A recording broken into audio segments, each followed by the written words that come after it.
Is this thing on? It is on. Man, it hasn't been on for a while. You need to tighten it up. All right, let's tighten it up. Yeah, man. How you guys been? I hope you loved the last video where Mowgli hosted it. That was super dope. I've met a lot of great people since I've started this, and Manuel Herrera is definitely one of them. And like that's kind of been the story of the last couple of weeks for me. Like I've been skating with other people and doing videos on other people's channels.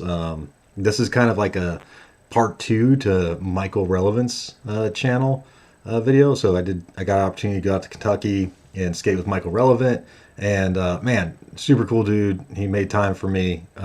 We're total opposites, but skateboarding like brought us together, right? And it was a great opportunity to skate with someone with a different skill set and a different outlook on skateboarding, and he taught me 4 new tricks. So the link will be in the description for his video. Definitely go check that out. This is not the same video.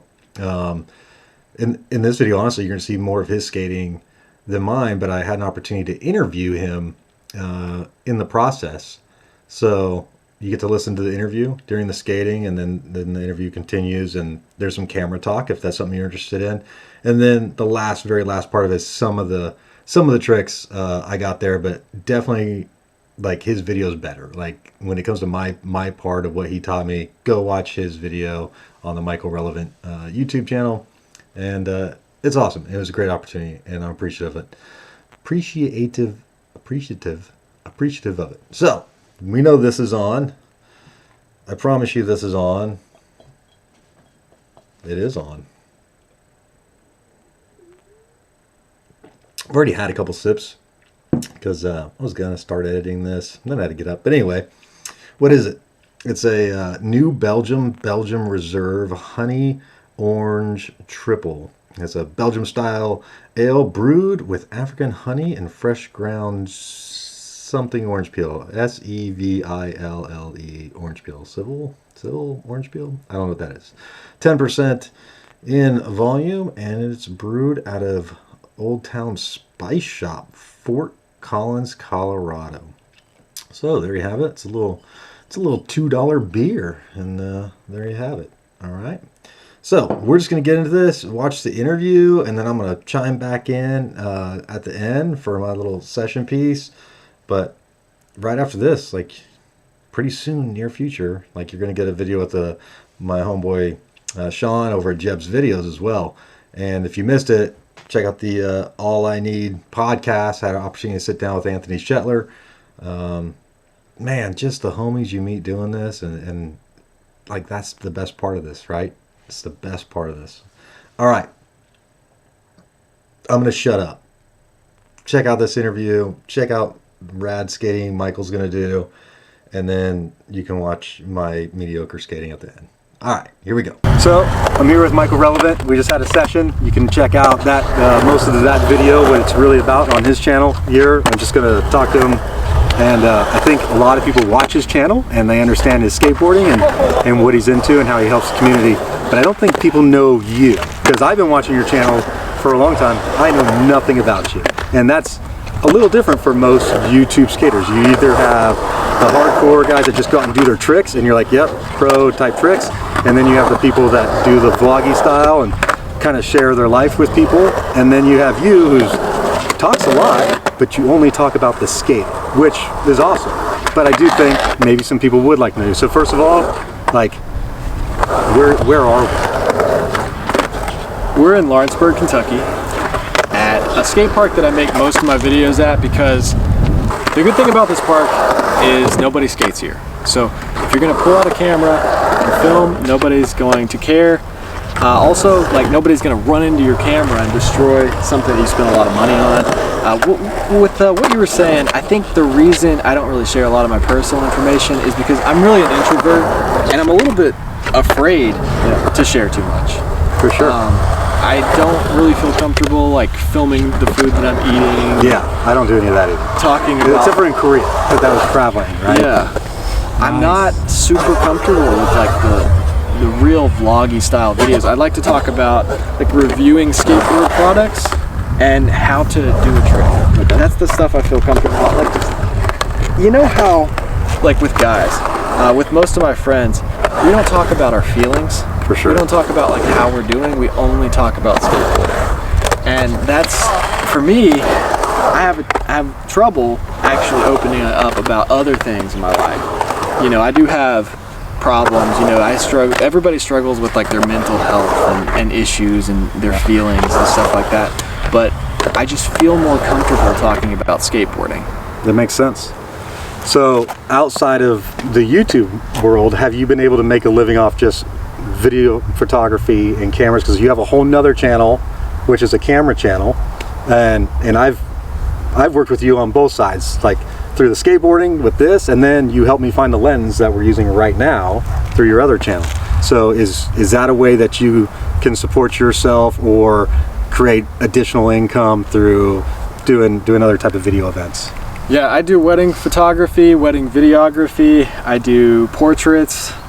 I've done commercial photography of products. I've done some, like, you know, videography for newspapers and websites and stuff like that. So yeah, I do a lot of photography. I like third-party lenses like this Seven Artisans 7.5mm f2.8 lens because they're cheaper. Yeah. Manual focus lenses are fine for YouTube. You know, fisheyes. This is basically the same kind of setup that you would see with like Sam Tabor or Andy Chirac. They have a Canon T3i or T5i with the Opteka 6.5mm fisheye whenever they're filming, and they just leave it at affinity focus like this and just film everything. It looks pretty stable when you're moving it around because it's so wide and the corners are rounded. If those corners were linear, it would look shakier in the corners, but since it's a fisheye, you can move it around. You don't even have to. The M50 doesn't have stabilization. This lens doesn't have stabilization, but it looks pretty stable with the fisheye when you're, you know, walking around and vlogging and stuff, just because of the wide. You know, the more zoomed in, the narrower your field of view is. Like if it's 600mm on a lens, you're really zoomed in, it's going to be really shaky. You have to have extremely good image stabilization, like the Canon RF 600mm and 800mm. Those lenses, the reason they're so good is because they have extremely good image stabilization. But with fisheye, you can get away with third-party lenses. So if you had someone that wanted to get into videography, doing weddings, and let's say they're a skateboarder, and let's say they had $700, what would you recommend for that person to go out to start the process? Okay, so $700, just recently my opinion has changed on this. I'd go with the ZV-1 from Sony. That is like a point and shoot camera, but it's got a 1-inch sensor, so it's got a pretty big sensor, and Sony's 1-inch sensor is actually better than their APS-C sensor because it's stacked and it's backside illuminated. So it can actually film up to 960 frames a second when their APS-C cameras can only film up to 120 frames a second in HD. And so with the Sony APS-C sensor, they've been using that same sensor since the A6000, all the A6000 series, but the ZV-1, that sensor is much newer, and I would go with the ZV-1. It's under that price. If you didn't want to go with that, if you want to go with interchangeable lens camera, you could go with the M50 like we're filming on right here. It's a great camera, and you have more room to grow because you can actually change the lenses. Or Sony's made a ZV-E10, which I filmed my video on, and that's using that APS-C sensor, but it's an interchangeable lens camera. I really do think the ZV-1 is a great one though, because you can put it in your pocket, and that sensor is better than Sony's APS-C sensor. So. Awesome. So, do you have plans for a third channel? You know, I do have an Instagram where I talk about philosophy and theology and some stuff like that. But I think, yeah, I might make a channel about just like, you know, issues that are more broad, that can reach out to more people. But right now I don't have any time to do that. For sure. I don't even have enough time to really make enough videos on my camera channel because I'm making so many on my skateboarding channel because I actually make money on there. So yeah, I just don't have enough time to. If I had more time, I would just make videos. You know, if there's just more time in a day, I would just make a lot more videos. But, yeah. What's the #1 video you've wanted to make that you haven't made? I haven't made a how to drop in on vert video. It's really hard to film at an indoor park, and like I might even need somebody else filming me for something like that. but I have been skating the vert ramp a little bit more, and so stuff on the vert ramp. I want to do backside airs and stuff like that. Something on vert. All right. Where are you in 10 years? Man, I don't. So what we were talking about on my channel is that he's more structured than me. He's in the military. He does tricks that are really structured, like nose slides, 50-50s, heel flips, stuff that, you know, you land bolts, you know, Keep it flat. What I do, I skate, like, I do manuals, I do weird tricks, like freestyle stuff, a lot of mini ramp stuff, and I don't really have much structure in my life. I might need, okay, I farted. So Yeah, keeping that. I might need, there's just too much leaning and moving. I need more structure in my life. I don't have like a schedule. You know, occasionally I'll listen to Jordan Peterson or somebody who talks about motivational things where you have structure in your life. But with me, I just live one day at a time. I have no plan. I have no idea what I want and no idea where I'm going. Nice. Wow. Did you go to college out here? I went to UK. Okay. It's about 20 minutes from here. Graduated? Yeah. 4 years, degree. Yep. Done. In the books. Yeah. In video? Yeah, in art. Okay. Yeah. My daughter goes to SCAD. Do you know what SCAD is? I do know where that is. Okay. Yeah. So that's where my daughter's In at. Savannah, Georgia. Yep. So, no, it's awesome. That's a really good school. So his daughter's really smart. She works her ass off. Like that's why she's there. Yeah. She works hard. So, if there was one thing you wanted the YouTube community to know about you, what would you give them? I'm trying. I'm falling apart. I never get any sleep. You're on the grind. I have nothing's going right in my life, but I'm trying as hard as I can. No, we appreciate the videos. Like there's, like I told you before, what drew me into the channel originally is like there's a genuine like passion for skateboarding, and like you go out of your way to share it. You give your trick tips, and I know you think you're not good at them because you're saying you don't know how you do your tricks. And I'm very meticulous on every movement, body weight shift. Where's my shoulders? Where's my hand? I have to think about things because I don't have that foundation. But you do a very good job of describing enough to help guys like me or skaters like me get to the next level. Yeah, I mean, I feel like I have rhythm. Like I feel like that's what mini ramp skating is. It's just having the rhythm, and so I don't think about it as much. And I try when I'm doing my how-to videos to really think about what I'm doing. I try to do the trick a few times before I talk about it, because yeah, I mean, it just does come naturally sometimes when you've been skating a long time. Just the rhythm and the timing. Even ollies, everything is rhythm and timing. For sure. Listen to some Michael Jackson when you're skating. Some kind of dance music. I have to listen to the board. That's all I want to listen to. I want to hear the bearings. I want to hear the pop of the board. Very audio when I skate.